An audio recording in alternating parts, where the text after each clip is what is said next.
sekarang kita lagi di cafe. Kita lagi di apa namanya? Lighthouse Cafe. Ini ada di Jalan Raja Wali di Bandung. Buat kalian yang mau ke Bandung, boleh ke sini. Lumayan asik, tempatnya lucu banget interiornya.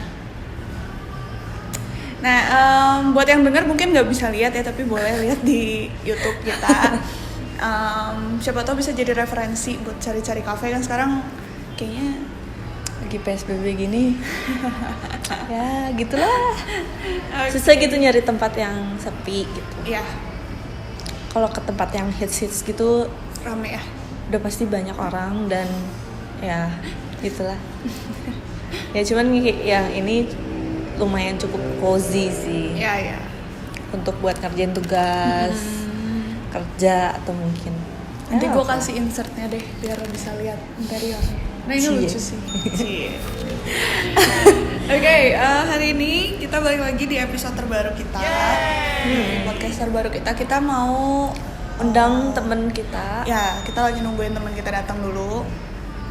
Dan apa ya, kita mau bahas seputaran kuliah atau sekolah di luar negeri. Sih, gimana biar dapat beasiswa atau misalnya ngobrol tentang pertukaran pelajar. Kalau misalkan yang mau nanya-nanya tentang tinggal di sana gimana gitu, itu juga boleh. Yang penasaran mungkin gimana sih tinggal di luar negeri sendiri gitu, bener-bener sendiri. Itu dia. Nah, kita mendatangkan narasumber karena kita belum pernah ya. Kita kepikiran topik ini karena kebetulan dia teman dekat kita juga. Terus udah melancong ke negara mana buat sekolah. Gitu. Dan kita belum pernah, jadi akhirnya kita mau nanya aja gitu. Dan karena pandemi ini, jadi dia lagi di Indo. Yeay. Harusnya dia ada di negara lain kan. Harusnya dia ada di negara lain, teman-teman. Iya. Dan mumpung dia lagi di sini nih, kita jadi ngobrol lah gitu. Kita bisa tanya-tanya. Oke, ditunggu sampai teman kita datang, nanti kita lanjut lagi. Ya.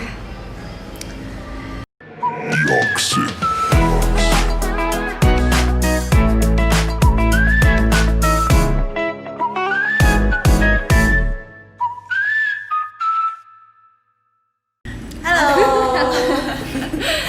Oke. Akhirnya ini teman kita sudah datang. Yeay. Hai. Halo. Oke. Gimana? Jadi ini langsung aja kali ya kita memperkenalkan bintang tamu kita. Gue mau ngomong itu tapi dilarang sekarang. Dilarang. Oh iya. Gak apa-apa nanti di pip. Oke, jadi silahkan memperkenalkan diri dulu sang bintang tamu. Apa ya? Ini gue sambil makan ya. Iya, makan boleh. Kita sambil makan. Nama saya Felita. Terus apa lagi ya? Kerja ngapain aja sekarang? Cuma ngapain ya sekarang? Kuliah. Jurusan juga. Jurusannya International Business and Management di Sichuan University di Chengdu, Tiongkok. Jadi lengkap tuh. Udah sih itu aja perkenalannya. Mau apa lagi? Terus Umur janganlah. Uzur.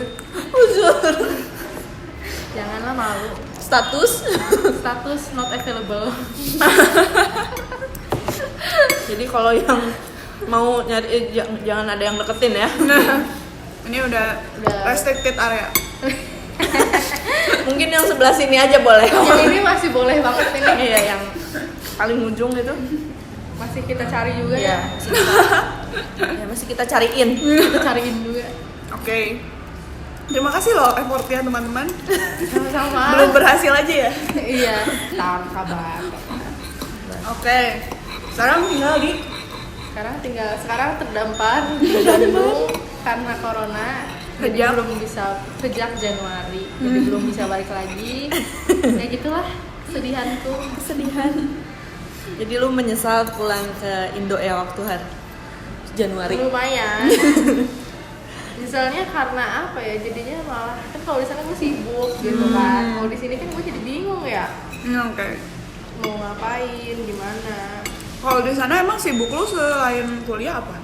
Ada kerjaan juga, terus ya apa ya, misal organisasi juga kan jadinya ketemu kayak gitu. Terus di sana ya lebih friendly lah kalau mau jalan-jalan kayak ke taman apa, jadinya lu kalau mau refreshing tuh nggak mesti mengeluarkan uang gitu. Sedangkan di sini kita setiap mau refreshing harus mengeluarkan uang. Iya. Miskin. Kayak gini aja kita. Beli-beli, aduh. Oke. Gitu. Baiklah. Jadi hari ini kita mau nanya-nanya tentang sekolah, kehidupan, pokoknya seputar hal-hal di luar negeri. Boleh banget. Karena kita belum pernah ya, tadi sempat gua sama Tere udah sempet bilang kalau kita berdua belum pernah hidup di luar negeri sendiri atau misalkan sekolah di luar negeri gitu. Kita 23 tahun menjedok terus di Indonesia, di Bandung. Ntar ya, soon. Oh ya, Siapa tahu juga ketemu jodoh juga, Cim. Coba boleh dicarikan yang di ada yang ada di sana. Apa pasarnya lu di sini, salah maaf. Baiklah. Oke. Pertama kalinya lu kepikiran ke luar negeri itu kapan dan kenapa? Kalau pengen ke luar negeri itu ada kecil sebenarnya. Soalnya dulu tuh apa ya? Tahu Farafin nggak sih yang Tahu yang. Nah, nggak tahu kenapa tuh si Oma tuh dia kayak katanya, kamu tuh nggak mau ya ke luar negeri juga. Dia tuh juga setahu aku pertukaran pelajar. Terus kamu tuh nggak mau ya pertukaran pelajar. Terus aku bilang ya mau, tapi nggak tahu lewat apa. Memang ada gitu. Dia lewat mana aku nggak tahu. Terus makanya pas SMA itu datang kan dia ke sekolah kita kan, nggak lo? Pernah datang ya? Lah kan gue tahu dari situ. Jadi ada ini pas lagi kebaktian gitu yang hari Kamis, terus ada yang presentasi ngomongin tentang pertukaran pelajar. Nah sejak itu mata gue langsung berbinar-binar tuh. Ini loh rupanya oma gue suka ngomongin. Ada pertukaran pelajar itu real gitu. Bukan yang kayak harus ke agensi kita yang cari gitu. Dia datang ke sekolah-sekolah nawarin, terus gue langsung kayak pengen banget lah, ya udah nothing tulus kan, ikut aja seleksinya, ya kepilih syukur, enggak juga ya berarti ya belum waktunya gitu. Gue mikir ya udah, terus semenjak itu seleksinya lama banget. Gue mulai seleksi kan kelas 10, baru ketahuan jol gitu pergi ke negara tersebut itu kelas 11 sih Per. Gue ngomong ke lu. Iya. Kelas 11-an gitu. Itu Berarti juga setahun. semester 2 lah. Tahun kurang lebih. Setengah. Mama dulu. Lama. Gitu. Jadi pertama kali lu ikutnya pertukaran pelajar Bener. ke Italia. Itu gimana sih lu bisa dapet pertukaran pelajar gitu? Bisa dapetnya itu kan ya itu tadi kan seleksi. Seleksinya tuh ada 3 tahap lah ya. Pertama yang awal, 3 tahap awal, yaitu seleksi pengetahuan umum. Oke. Sama Jadi pengetahuan umum tes lah. gitu? Iya, tertulis ini Oh, tesnya tertulis. gitu kayak di kertas lah. Terus ada setelah itu kalau di situ lulus, ini gue juga lupa ingat ya. Terus ada tes wawancara.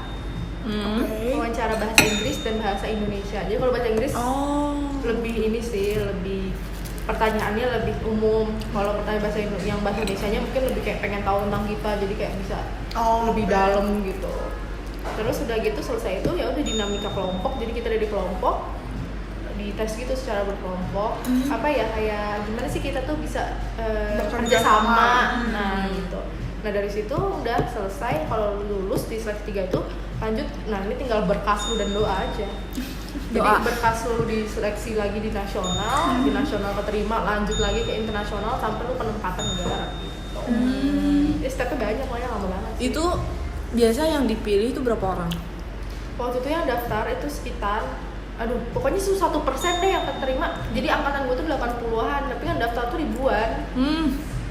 Kayak 8 ribuan. Udah. Yang daftar itu banyak banget. Waktu awal aja dari chapter gue sendiri yang daftar awal tuh kayak 300-an, mungkin 200-300-an. Yang keterima kan cuma 10 dari chapter tuh, dari Bandung. Aku lewat ini. Oh berarti itu lu nggak bisa milih negaranya ya? Atau bisa? Kita kayak milih preferensi gitu loh. Jadi kayak nomor 1, lu kira-kira kan ada banyak tuh negaranya. Jadi pilih aja kira-kira nomor 1 kemana ya, nomor 2 kemana. Nanti preferensi lu dilihat, tapi menurut gua itu juga kayak dilihat dari lu tuh gimana sih orang. Mungkin gua kalau tempetin negara lain kayaknya mungkin kurang cocok juga sih gue ngerasanya. Mungkin ya, tapi kan gue nggak tahu kan kayak psikologi gue mungkin kayak gimana, gue orangnya kayak gimana gitu kan. Jadi gue tuh milih awal Jerman sebenarnya, tapi mungkin ya emang mungkin gue nggak cocok kayak mungkin kalau di sana. Dan di Italia gue emang happy banget gitu, untungnya gitu. Tapi Italia pilihan ke 2 lu juga. Gue keempat kayaknya, justru keempat. Itu pilihan ini. Dan lu nggak bisa bahasa Italia waktu itu? Sama sekali. Terus kesana gimana? Ya udah, doa aja. Tapi kan kita sebelum pergi itu kan gue ada komunikasi juga kan sama orang tua angkat gue nanti di sana, host family gue. Terus kebetulan mama angkat aku tuh emang jago banget Inggrisnya. Jadi selama ini kita emailan pakai bahasa Inggris dulu. Terus ya sebelum berangkat sih kita kayak dapet sih kayak apa sih Duolingoan gitu, belajar bahasa sebentar lah pakai app ya. Selama sebulan, enggak sebulan sih ya, terserah lu selesainya berapa, tapi lu nyampe level itulah. Ya lu tahu-tahu dikit tapi ya nyampe sana ya kagak ngerti gua mah. Buset, kaget gua nyampe sana. Ada orang ngomong banget ya. Gak ngerti tapi orang ngomong lu ngerti atau enggak sama? Awal datang mah enggak, gue senyum-senyum aja. Bengong gitu. Iya maksudnya gitu. Orang ada yang nerjemahin aja, kalau nggak ada ya udah nggak nanya sih gua. Kasian juga capek orang-orang. Oke, baiklah. Terus akhirnya lu bisa bahasa Italia di sana belajar dulu atau ada pelajarannya di sana tuh kan gue masuk sekolah. Dan di rumah gue itu kebetulan ada adik-adik. Gue tuh punya adik angkat ya, jadinya ada sister gitu masih kecil. Dan dia tuh kan suka yang bisa anak-anak kecil cuma cewek yang ngomong bahasa Italia. Masa gue bingung ini anak ngomong apa? Lama-lama jadi bisa nanya, kan dia ngomongnya berulang kan. Kayak paling simpel kayak yuk main, yuk jalan gitu. Kan gue jadi tahu gini. Justru lebih cepet sih. Karena mereka mau nggak mau kalau ke ibu angkat gue kan gue kayak ya udah ngomong bahasa Inggris aja, case close kan. Kalau ada yang nggak mau tuh dia mah kagak ngerti bahasa lain dan nggak bisa juga dia ngomong kan gitu. Jadi ya belajar di sana, learning by doing. Oke. Lalu ke Italia setahun. Iya 10 bulan lah. Itu emang ngikutin programnya dia. Programnya 2 semester lah sekolah. Kalau lu pengen lebih bisa? Enggak. Oh nggak bisa. Harus gitu. Terus udah gitu lu balik lagi ke Indo. Betul. Terus abis dari situ apa yang lo lakukan? Pengen SMA. Sampai Jadi lulus kan, dulu di sini. Jadi kan gue kan bagiannya kan pas mau naik kelas 12. Nah jadi hitungannya tuh gue cuti sekolah. Jadi gue cuti selama setahun, nyampe sini ya kelas 12 gue. Ya tidak bersama kalian. Kalian sudah lulus. Iya benar. Sama adik kelas. Ya. Gitu. Jadi gue punya tantangannya di situ sih, mungkin karena lo nyampe Italia itu kan lo harus beradaptasi. Nyampe Indonesia lo beradaptasi lagi gara-garanya itu. Oh jadi turun satu tingkat. Terus kurikulumnya pas gue beda. Benar. Apa sih namanya kurikulumnya 2012 ya?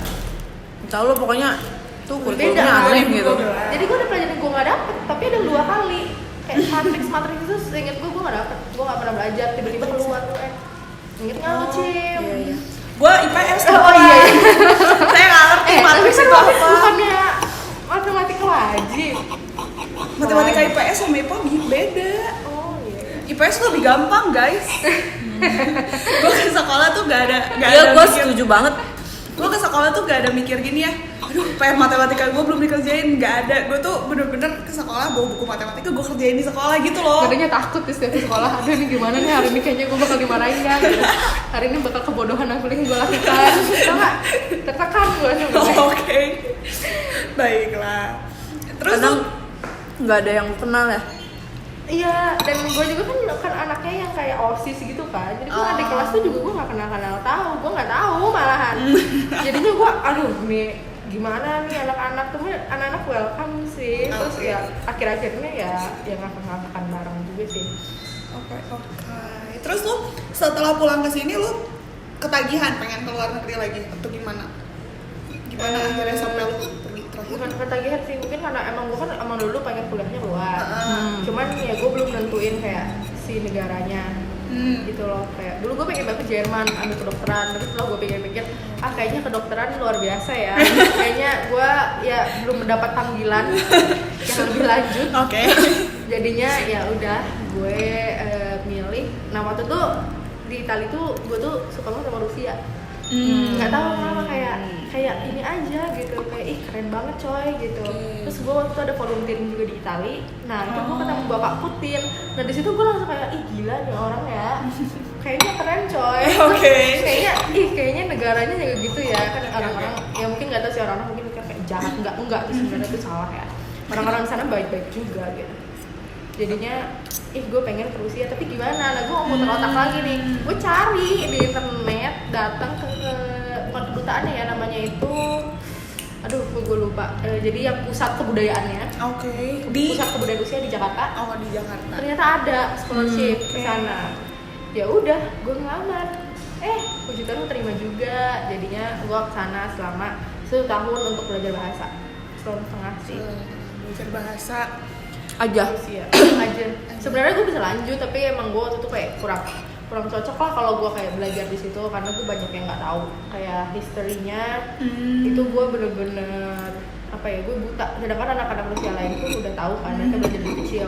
Dan itu yang gue nggak nyangka, jadinya gue belajar bahasa aja di situ gitu. Jadi gue nggak lanjut kuliahnya gitu deh. Itu lu kuliah berarti?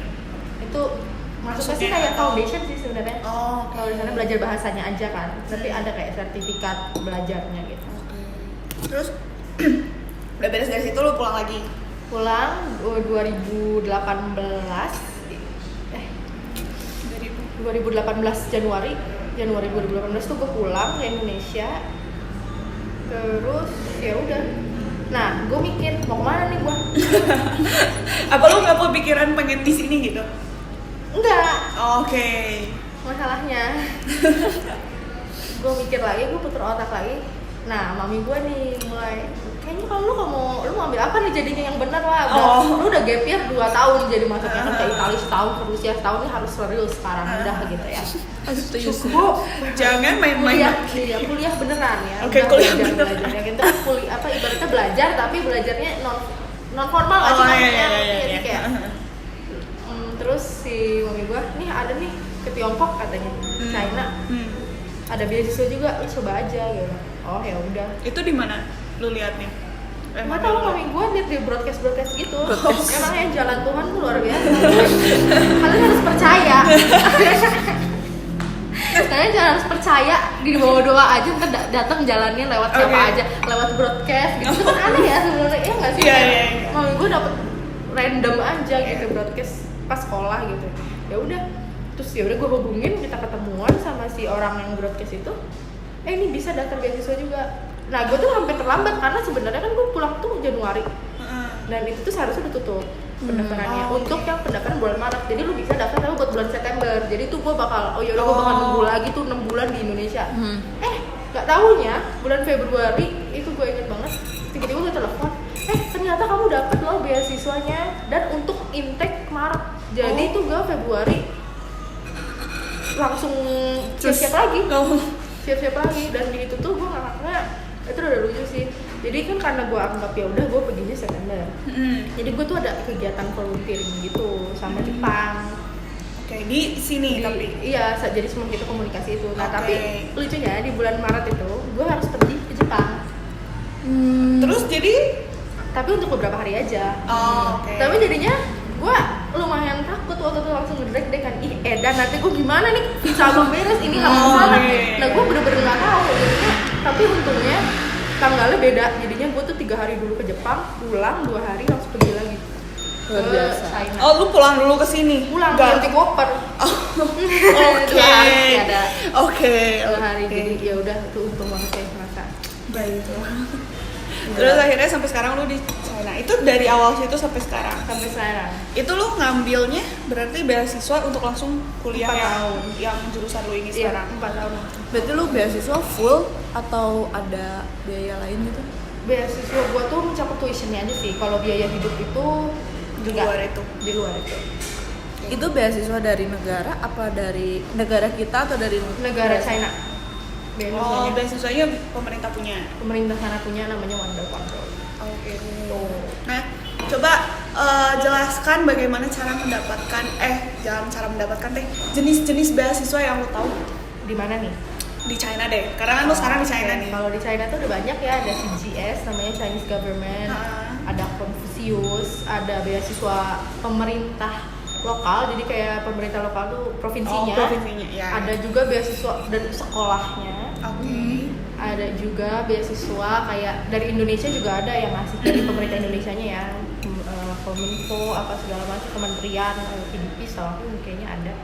Nah itu sih, tapi semuanya beda-beda ya, kayak misalnya requirement-nya beda-beda. Kalau misalnya kayak CGS, namanya tadi Chinese Government Scholarship itu yang kayaknya gua rasa paling umum dan paling banyak juga minatnya. Oke. Itu tuh kalau lo mau kuliah lanjut secara pakai bahasa Mandarin itu ya bahasa Mandarin lo harus sudah HSK 5 atau 4 gitu ya, 4 atau 5 gitu. HSK tuh ininya ya kayak IELTS-nya lah ya, TOEFL-nya lah buat bahasa Mandarin itu harus.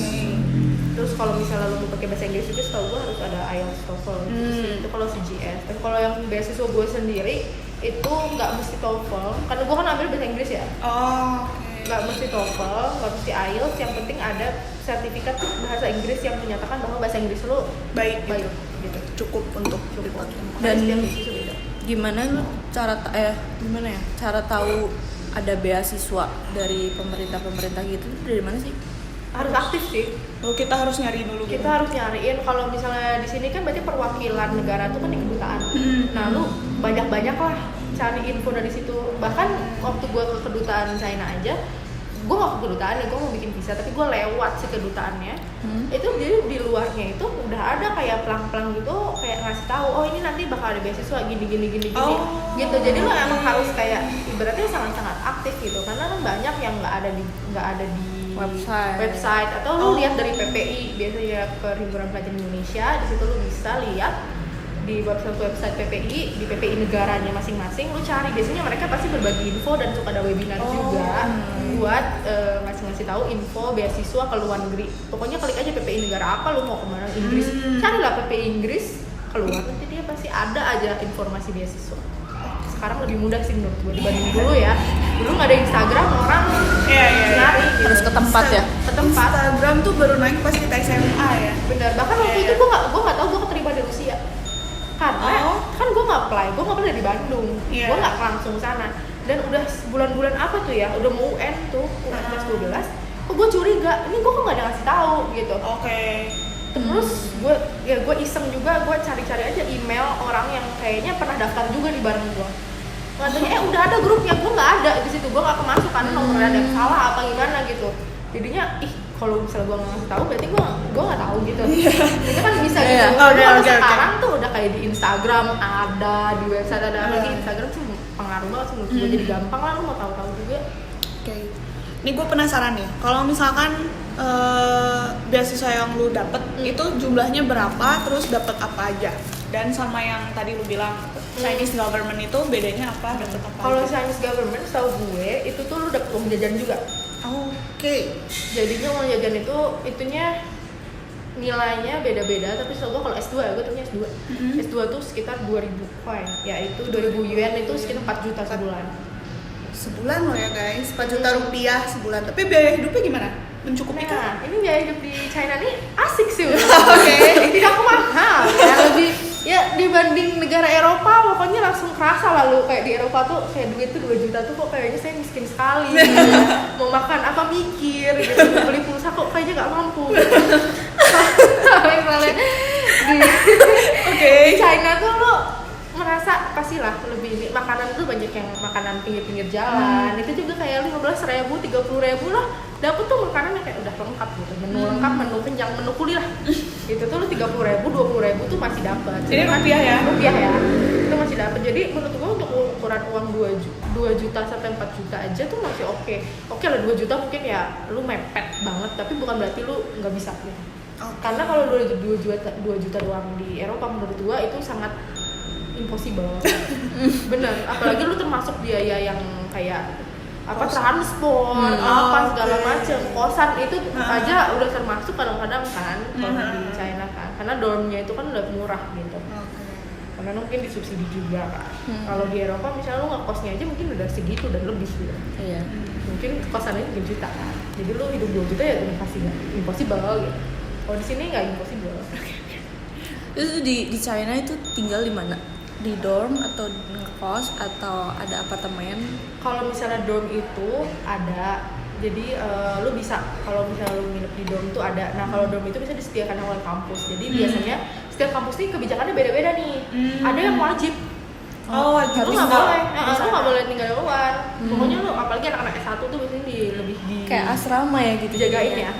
Sama di Rusia juga, oke. di Rusia juga gitu. Jadi lu harus dorm. Gua nggak ngerti ya kenapa di Indonesia nggak ada dorm. Padahal kayaknya dorm itu sangat-sangat berguna. Ada sih, gue tahu beberapa universitas ada, tapi itu nggak umum. Kayaknya universitasnya harus yang internasional deh, di sini baru ada dorm. enggak deh. Setahu gue ada yang ada, tapi ya itu nggak umum nggak sih? Kayak orang-orang Iya, di iya. mana-mana, ya udah lu cari kosan.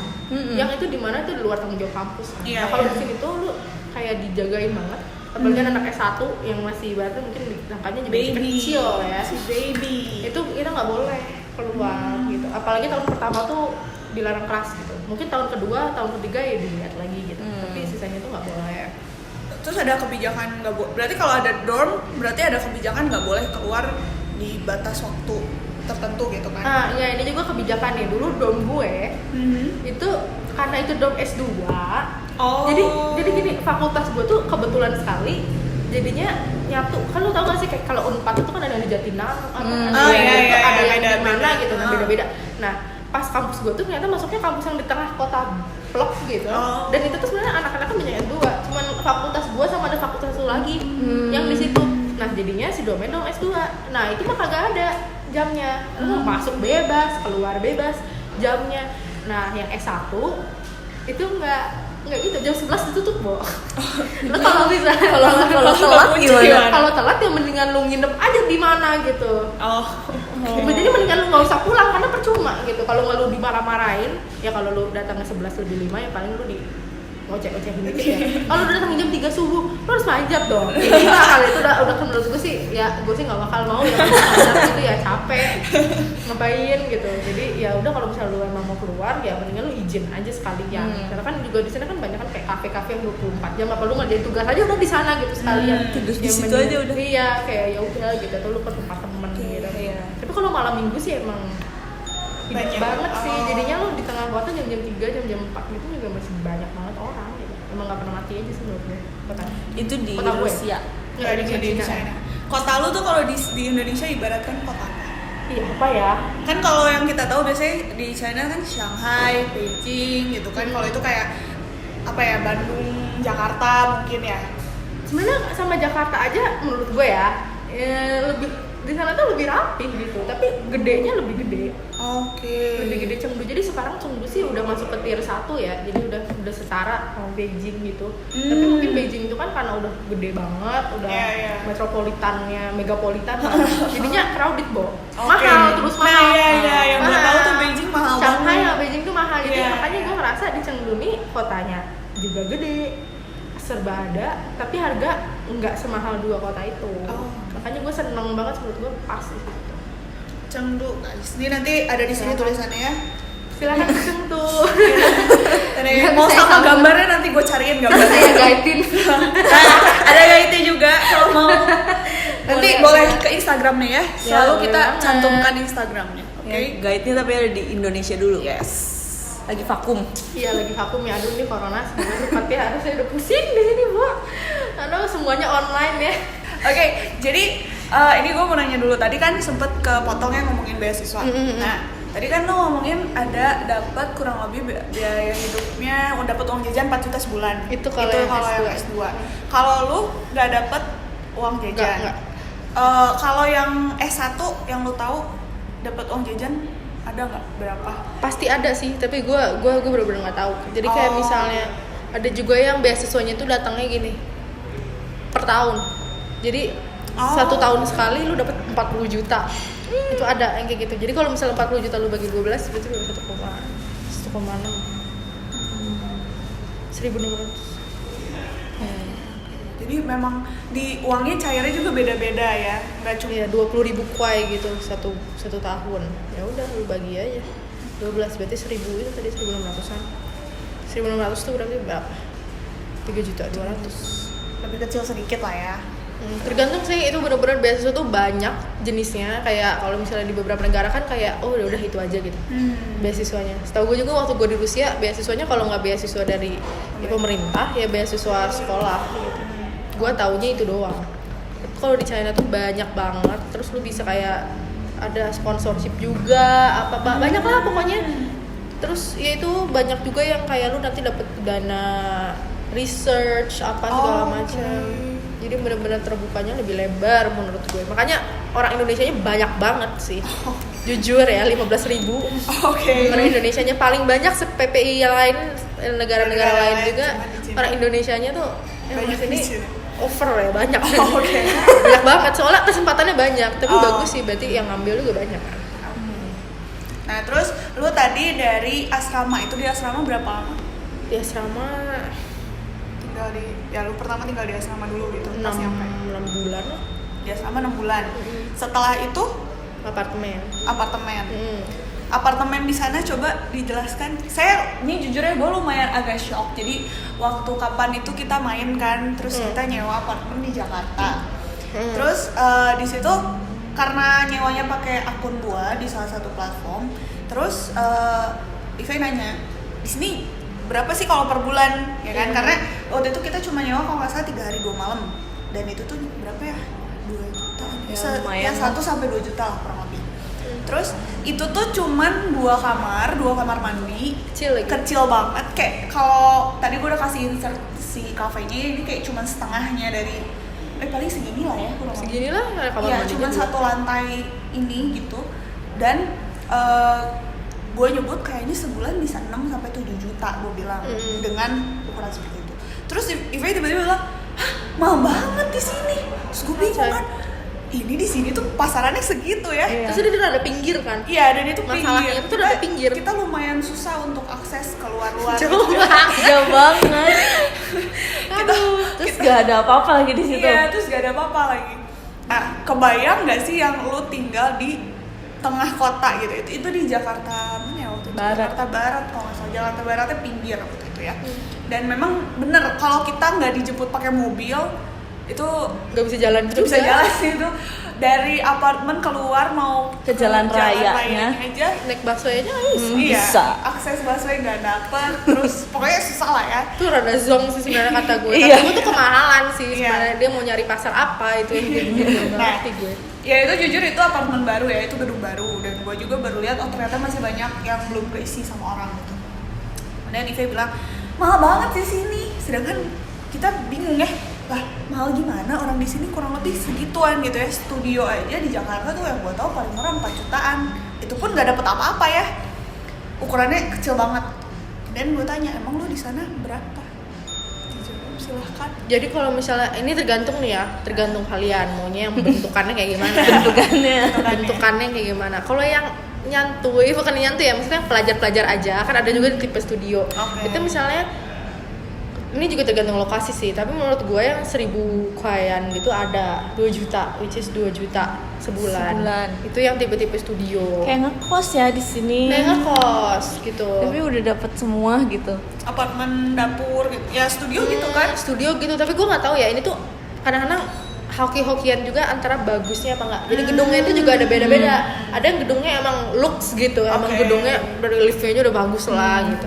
Atau dijagain sapam gitu kayak di kompleks gitu kan, atau ya yang gedung aja gitu, ada gedung ya udah masuk. Nah itu ada, itu tergantung, tapi range-nya menurut gue yang oke lah buat pelajar ya tuh ya 1.000-an adalah kalau lu emang bener-bener mau di apartemen tuh. Tapi kalau misalnya satu apartemen kan kayak kemarin tuh 2 kamar gitu ya, lu nyatu sama temen lu yang ada ininya yang mau juga. Dan dengan gitu kan kalau sharing lebih murah, dan rumahnya juga pasti lebih besar aja dari ruang tamunya kayak gitu.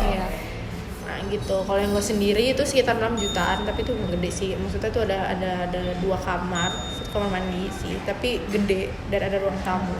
Tuh gue lihat sih gambarnya besar banget guys. 2 kamar tuh nggak kayak yang kita sewa kemarin ya. Iya, ini tuh beneran yang 2 kamarnya tuh bukan yang kamarnya tuh 2x2 gitu, bukan. Gede kamarnya bener. Ya lu bisa ngehias lah, bisa dihias, bisa ada meja belajarnya, bisa masuk. Kamarnya tuh kasarnya gimana ya? King size lah bednya. Iya, ya, king size bed. Jadi kebayang ya, bednya aja udah king size, berarti ruangannya masuk banyak hal gitu. Sedangkan kemarin yang kita sewa itu kamar tuh cuma bener-bener satu ranjang, satu lemari gitu. Dan itu mepet coy. Mepet loh. Orang kan nggak bisa nutup pintunya. Itu dia. Gak bisa gitu ya. Jadi itu Kayaknya kalau buat tinggal nggak usah, jangan Iya. nggak direkomendasiin ya, gitu tinggal di kita sana. sangat tidak Iya. rekomen untuk apartemen itu kita tinggalin gitu ya. Terus temen gue juga ada yang nginep yang kayak dia sharing sama orang-orang lain. Jadi itu rumahnya gede, ada 5 kamar, berarti ada 5 Oke. orang. Nah kayak gitu lu malah jatuhnya bisa lebih murah lagi karena kan semakin besar rumah semakin banyak jadinya jatuhnya yang nggak sekamar 2 Iya. juta gitu kan. Jadinya ya sekamar mungkin 7.500 kayak gitu. Oke. Ya ketawa dia Nah, terus lu di sana tinggal sendiri berarti? sendiri. Sendiri. Benar-benar Awal-awal sendiri gitu. setelah dari dorm itu sendiri. Orang tua lu setuju Kesepian untuk ya? tinggal sendiri di sana gitu? Dari awal dari awal awal deh, nih. dari lu ke Itali gitu kan, itu udah lu tinggal sendiri gitu. Apakah orang tua lu ada kayak komentar atau apa nggak sih? Gue nggak ngerti ya sebenarnya orang tua gue tuh apa ya, maksudnya mungkin karena gue anak pertama jadi kayak lebih ya udah gitu. Lu mau ngapain mungkin terserah lu gitu. Gue sampai kadang bingung kayaknya begitu ya, maksudnya nih gue nggak bukan anaknya tuh mikir ada Jadi santai gitu orang tua lu ya? santai. Jadi kayak mereka tuh waktu gue mau ke Italia juga tapi mereka kayak emang gimana, bilang ya pokoknya gue jalanin dulu si seleksinya, nanti kalau keterima ya aku kesana, tapi nanti ada host fam kok, tinggal di rumah host fam. Gitu awal sih ya udah mereka doang, ya udah sok aja gitu, nggak pernah ngelarang. Kayak gue mau ke Rusia juga paling pertanyaannya Rusia tuh jauh loh gini tapi nggak pernah kayak jangan kamu anak perempuan sendirian, itu tuh nggak pernah. Makanya gue juga bingung. Bingung ya jadinya. Bingung. Ya udah sih, ya bagus cepet gitu kan, jadi set gitu pasti boleh gitu, tapi apa namanya nggak begitu protektif ya, malah mungkin gue anak pertama jadi kayak ya udah dirasa ya udahlah bisa lah gitu. Apalagi yang pertama aja ke Italia aja nggak begitu banyak debat lah, berarti sama sekali nggak ada perdebatan gitu.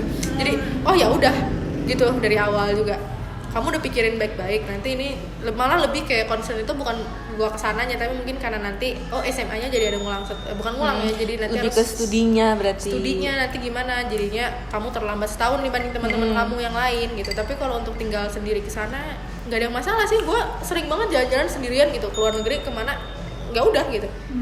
Lebih asik gitu ya? Cuman gitu doang. Ya udah sok aja gitu pasti. Hati-hatian nak, udah selesai. Hati-hati nak, itu terakhir ya titik. Ya, selesai udah gitu. Udah hal terbang. Kalau tadi kan lu bilang lu anak pertama, berarti lu punya adik. Adik gue sama. Nah sekarang sekolahnya ikut saya di Cenggu juga. Jadi dia sama, tapi beda univ sih. Jadi Terus beasiswa juga. dia beasiswa juga. Bedanya sama beasiswa lu? Dia beasiswanya itu namanya apa ya, beasiswa adik aku tuh sebenarnya awalnya itu kayak separuh bayar doang. Terus karena dia nilainya bagus jadinya sekarang free 100%. Itu dari sekolahnya menurut aku. Oke. Dia itu beasiswanya dari sekolah. Terus dia juga ada beasiswa dari, kayaknya dari pemerintah deh, gue lupa, tapi pemerintah apa ya, lokal apa pusat. Itu jadi dia dapat uang jajan. Oke, Kalau jadi adek gue dapat uang. beasiswa tuh bisa dicampur-campur ya? Gue nggak ngerti yang adek gue. Kalau gue sih nggak bisa. Oke. Kalau adek gue mungkin karena beasiswa satunya tuh lebih kayak embel-embel tuh subsidi gitu. Dia tuh jadi awalnya tuh kayak masih ada bayar dikit gitu. Jadinya karena yang subsidi tuh semua orang. Jadinya mungkin karena ya itu bukan beasiswa, mungkin sih ya gue mikirnya. Jadi dia bisa dapat beasiswa uang jajan. Oke, jadi Terakhir kan, ya, terakhir. Tadi udah ngomongin beasiswa, coba tips and trick dong. Kan tadi udah banyak banget kan, awalnya udah bilang harus aktif apa segala macam.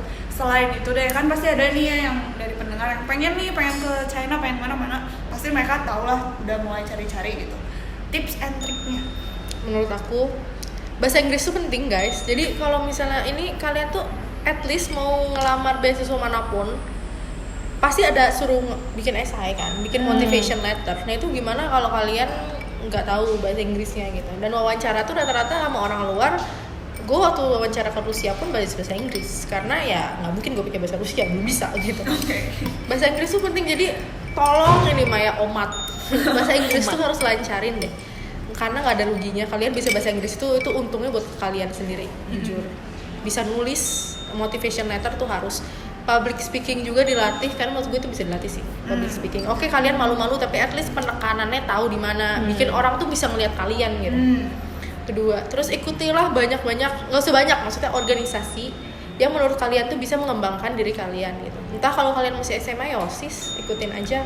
Terus kalau misalnya kalian udah di mahasiswa ikut BEM udah nggak hanya masalah di BEM sih, biasanya kan suka ada tuh kayak student catalyst, apa-apa lah yang berbau-bau student itu ikutin aja. Volunteering tuh wajib, jadi ini harus menurut aku di CV tuh harus ada apa? Volunteering, organisasi, sama internship. Kalau kalian udah kuliah. Kalau misalnya kan ini kalau misalnya organisasi gitu kan bisa di sekolah, bisa di kuliah gitu di kan. Gereja juga bisa loh. Kalau misalnya setelah kita lulus kuliah tapi kita belum ikut organisasi, gimana cara nyari organisasinya tuh di luar itu tuh apa gitu. Menurut aku sekarang tuh banyak banget di Instagram ada itu yang post orang udah lulus tuh, ada juga kayak komunitas-komunitas gitu.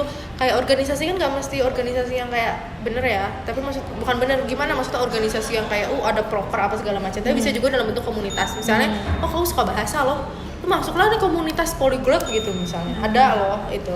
Kamu suka public speaking, ada itu tuh komunitas, apalagi sekarang dengan adanya Instagram. Terus kalau kamu suka dengan isu-isu politik atau misalnya dengan pergerakan wanita gitu, ada juga Girls Up namanya. Itu banyak banget di dunia itu yang bisa kalian ikutin. Cari mau internasional, mau nasional, mau yang ibaratnya berbasis RT juga, kalau kalian cari tuh gue yakin pasti ada. Jadi tuh kalian harus jujur aktif banget, harus ada lah itu tadi volunteering, organisasi, sama internship itu harus ada menurut.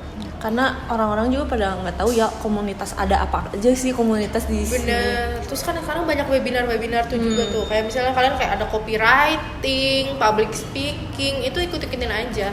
Ada harus, kalau ibarat itu harus berbayar, ya bayarlah gitu. Misalnya kalau itu 200.000 bayarlah, anggap itu sebagai investasi buat kalian sendiri. Karena itu worth it. Betul. Karang Taruna lah.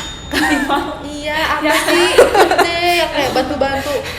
Ada loh kalau ngambil sampah, dulu gue pernah ikutan volunteering gitu, kayak lu tuh ngambil sampah tuh jalan dago coy. Iya. Plugging namanya. Jadi lu kayak ngambilin sampah plastik, ya udah lu kumpulin gitu. Selain berguna juga buat masyarakat kok. Gitu. Nggak perlu yang keren-keren gimana, nggak? Iya, yang penting lu tuh ada gitu loh, kegiatan yang ada impactnya buat lu dan buat masyarakat. Ya. Gue juga minimal Karang Taruna lah, gue yakin RT RW lu pasti punya Karang Taruna kan. Ya, kalau nggak ada ya bikin. Karena lu pendirinya ya. Pendirinya langsung tuh, gila CV-nya. Pendiri. Founder of Karang Taruna RT 1 gitu. Karena sekarang kan pusing banget ya orang-orang CEO gitu kan. Semua orang CEO, bingung aku. Oke. Terus Gak apa-apa sih tapi. Terakhir deh, lu mau sharing apa kegiatan-kegiatan yang mungkin apa misalnya pekerjaan lu kayak di sana, gimana cara dapat pekerjaan, atau misalnya kegiatan lu kan tadi lu sering volunteer juga. Pokoknya kalau dari kalian di luar negeri juga jangan cuman kupu-kupu ya, kuliah pulang. Carilah networking sebanyak mungkin, karena kuliah doang kalian di luar negeri tapi kalian nggak kenal siapa-siapa, kalian nanti mau kerjanya juga susah gitu, mau kemana gitu. Balik lagi nanti ke sini, nanti ujung-ujungnya pasti suatu saat kita pasti balik ke sini buat balik ya membangun negeri ini. Tapi kalian tuh kan juga membangun negeri itu gimana caranya? Dengan kalian punya networking banyak, kalian nanti mungkin bisa ekspor atau bisa impor dari sana, membuat lapangan kerja juga kan di sini. Jadinya networking itu penting, jangan kupu-kupu, ikutin organisasi yang banyak, cari temen yang banyak, yang bener ya temennya juga, yang aktif juga sama kayak kalian. Karena ada quotes nih, kalau misalnya kalian berteman dengan 5 orang sukses, maka kalian akan jadi orang sukses ke-6. Tapi kalau kalian temenan sama 5 orang malas, kalian akan menjadi orang malas ke-6. Gitu guys. Quote of the day. Quotes of the day. Jadi pergaulan kalian juga harus dijaga. Jadi gak boleh pasif, harus aktif. Tuh. Kalau mau sekolah di luar. Intinya banyak-banyak cari informasi lah ya. Sekarang banyak banget platformnya, mau dari website, Instagram, Facebook, itu banyak banget ya. Betul. Banyak banget platform yang bisa kalian cari untuk dapat pengetahuan dan juga informasi tentang dunia di luar Indonesia. Ya, kalau misalnya lu memang pengen di Indonesia, silahkan, ini cuma informasi untuk kalian yang mau ke luar negeri. Dimanapun kalian berada lah, pokoknya tuh harus ini itu buat kalian sendiri kok gitu. Jadi jangan malas, pokoknya nggak ada alasan ya. Sekarang tuh semua tuh udah gampang. Iya, sekarang tuh gampang banget. Tuh tinggal ngetik apa di internet langsung keluar coy, karena nggak usah nyari di koran gitu kayak dulu. Iya, dulu kita nyari di koran, majalah gitu. Iya, nyari kerjaan gitu di koran. Sekarang tinggal di tek gitu doang, jangan malas gitu makanya. Betul. Ya. Begitulah perbincangan kita hari ini sama Faye Kalita. Ya, dia mau nanya-nanya boleh ke Instagramnya Ive, nanti kita simpan juga di description box ya. Sip. Atau misalnya kalian mau diskusi juga boleh. Sekali lagi kalau misalnya kalian mau request topik ke kita boleh ya. Cuman beberapa waktu belakangan ini memang gue sama Tera lagi nggak buka question. Cuman nanti dalam waktu dekat lah kita akan buka lagi biar kalian bisa masukin topik juga ya. Terus kalau misalnya topiknya kayak yang hari ini kita nggak bisa bahas karena kita belum pernah, nanti tenang, kita punya banyak narasumber untuk kalian. Iya, karena kita juga punya banyak temen di luar jurusan kita. Ya, jadi gak akan matok terus di tentang graphic design atau tentang apalah yang sesuai sama kerjaan sama lingkungan kita ya. Bosan kan pasti ya. Gitu. Oke? Jadi boleh langsung dicek aja di Instagram kita bertiga ya. Mau nanya boleh ke Instagram Ive. Itu nanti kita akan buka question lagi dalam waktu dekat. Oke? Terima kasih semuanya, terima kasih Ive sudah datang. Thank you Faye. Terima kasih semua sudah mendengarkan ya. Sampai jumpa di episode berikutnya. Dadah. Dah.